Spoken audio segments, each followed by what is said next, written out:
ನೋಡಿ, ದಾಸವಾಳದಲ್ಲಿ ಆನೆ ನಿನ್ನೆ ಸಂಜೆ ರಾತ್ರಿ 2:30 ಗಂಟೆಗೆ ಬಂದು ಒಂದು 20-25 ಅಡಿ ಎತ್ತರದಲ್ಲಿರುವಂಥ ತೆಂಗಿನ ಮರವನ್ನು ಬೀಳಿಸಿ ಅದರಲ್ಲಿದ್ದಂಥ ಎಲ್ಲ ಎಳನೀರು ತೆಂಗಿನಕಾಯಿ ಎಲ್ಲ ತಿಂದು ಹೋಗಿದೆ.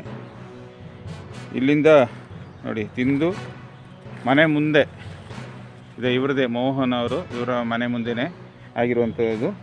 ಇದಾದ ನಂತರ ಅಲ್ಲಿ ಪಿ ಕೆ ರಾಮನ್ ಮನೆ ಪಕ್ಕಕ್ಕೆ ಹೋಗಿದೆ. ಅದು ಬೆಳಗ್ಗಿನ ಜಾವ 4:15 ಗಂಟೆಗೆ. ದಾಸವಾಳದಲ್ಲಿ ಇದೀಗ 2 ಕಡೆ ಆಗಿದೆ. ಇನ್ನು ಎಲ್ಲೆಲ್ಲ ಆಗಿದೆ ಅಂತಿರೋದನ್ನು ನಾವಿನ್ನು ನೋಡಿದರೆ ಮಾಹಿತಿಗಳು ಸಿಗ್ತಾ ಇರ್ತದೆ. ಈ ಥರ ಎಷ್ಟೋ ವರ್ಷದಿಂದ ಬೆಳೆಸಿದಂಥ ಒಂದು ತೆಂಗಿನ ಮರ, ಇದಕ್ಕೆಲ್ಲ ಪರಿಹಾರ ಯಾರು ಕೊಡ್ತಾರೆ? ಈಗ ಕೇಳಿದ್ರೆ ಫಾರೆಸ್ಟ್ ಬರೀರಿ ಪರಿಹಾರ ಕೊಡ್ತೀನಿ ಅಂತ ಹೇಳ್ತಾರೆ. ಆದರೆ ಈ ಆನೆ ಬರದಾಗೆ ಮಾಡುವಂಥ ಒಂದು ವ್ಯವಸ್ಥೆ ಆಗಬೇಕು. ಇಲ್ಲದಿದ್ದಲ್ಲಿ ಹೋರಾಟನೇ ಮಾಡಬೇಕಾಗ್ತದೆ. ಇದು ನೀವು ಕಳೆದ ಸರಿ ಪರಿಹಾರ ಬರೆದಿದ್ದು ಸಿಕ್ಕಿಲ್ವಾ? ಹಾಂ, ಇದೇ ಆಗ್ತಾ ಇರೋದು. ಅದರಿಂದ ಪರಿಹಾರನೂ ನಿಮ್ಮಲ್ಲಿಂದ ಬರ್ತಾ ಇಲ್ಲ. ಈ ಥರ ವ್ಯವಸ್ಥೆ ನೋಡಿ, ಅವರೇ ಕೇಳ್ತಾ ಇದ್ದಾರೆ, ಪರಿಹಾರಕ್ಕೆ ನಾವು ಬರಿಬೇಕಾ, ಬರೆದು ಪ್ರಯೋಜನ ಇದೆಯಾ ಅಂತ ಕೇಳ್ತಾ ಇದ್ದಾರೆ. ಅದರಿಂದ ಇದಕ್ಕೆ ಸರಿಯಾದ ಕ್ರಮ ವಹಿಸಬೇಕು. ಇದನ್ನು ಬರೀ ಇಲ್ಲಿಗೆ ಬಿಡೋದಲ್ಲ.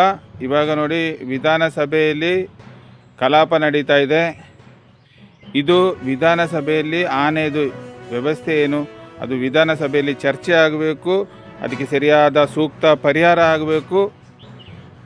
ಇದು ಮುಂದೆ ಆನೆ ಬಾರದಾಗೆ ಕಟ್ಟುನಿಟ್ಟಿನ ವ್ಯವಸ್ಥೆ ಆಗಬೇಕು ಅಂತೇಳಿ ಸಾರ್ವಜನಿಕರ ಪರವಾಗಿ ಕೇಳಿಕೊಳ್ತಾ ಇದ್ದೀವಿ. ಹೀಗೆ ಬಿಟ್ಟರೆ ಮುಂದಿನ ದಿನಗಳಲ್ಲಿ ಜೀವಕ್ಕೆ ಹಾನಿಯಾಗುವಂಥ ಪರಿಸ್ಥಿತಿಯೂ ಬರ್ತದೆ. ಅದರಿಂದ ಅಧಿಕಾರಿಗಳು ಎಚ್ಚೆತ್ತುಕೊಂಡು ಇದಕ್ಕೆ ಸರಿಯಾದ ಕ್ರಮವನ್ನು ವಹಿಸಬೇಕು ಅಂತೇಳಿ ಈ ಮೂಲಕ